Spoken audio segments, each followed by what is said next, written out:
今日も暑かったからね。ね。ごまはね毎日食べたい。いただきます。はい、どうぞ。ちょっとこのローストビーフ、柔らかい。55度。食べてみよう。適温でした。タレもいいんじゃない？いや、これはありだね。あり。うちの好きなこのなんていうのレアっぽい感ねじと。。肉がさ、そんなすごい上等じゃなくても、温度さえしっかりすればね、美味しくできる。美味しい。米粉ピザも温かいうちに1枚いっちゃう。あ、今日また進化してる。本当に？なんかこうピザ感が増した感じ。どう？いいね。ね。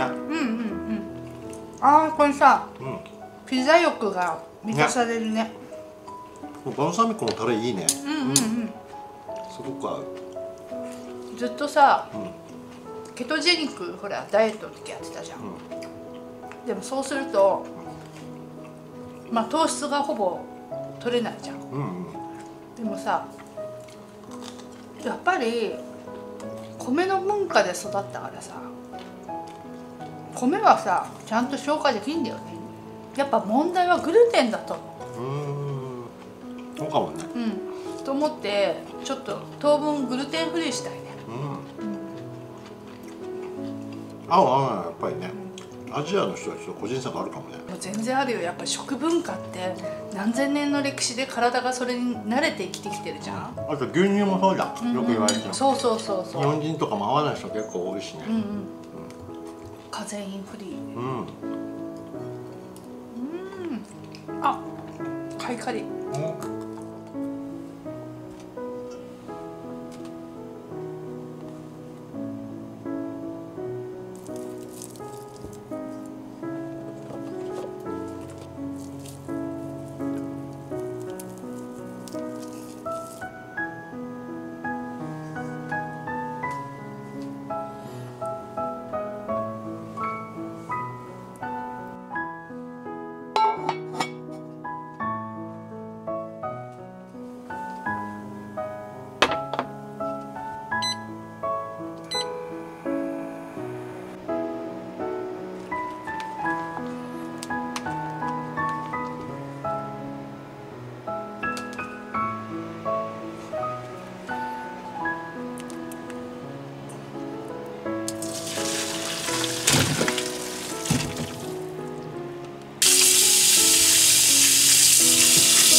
まこちゃんです。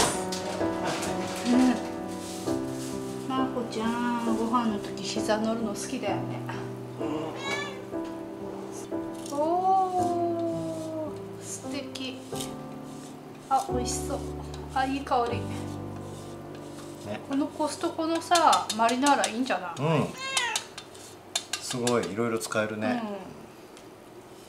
人工的なものあまり入ってない、あまりとか全然入ってないからさ。いいね。いい。はい。じゃあ、パパはじゃあ、コストコの IPA で。はい。お疲れです。お疲れ。ちょっとサラダも。ありがとうね。まこちゃんいるからママできないよ。トウモロコシたくさん欲しいね。まこちゃん食べれません。美味しい。今日はなんだっけ、ケールパウダーが入ったじゃがいもニョッキになんていうのこれ、牛すじトマトソース煮です。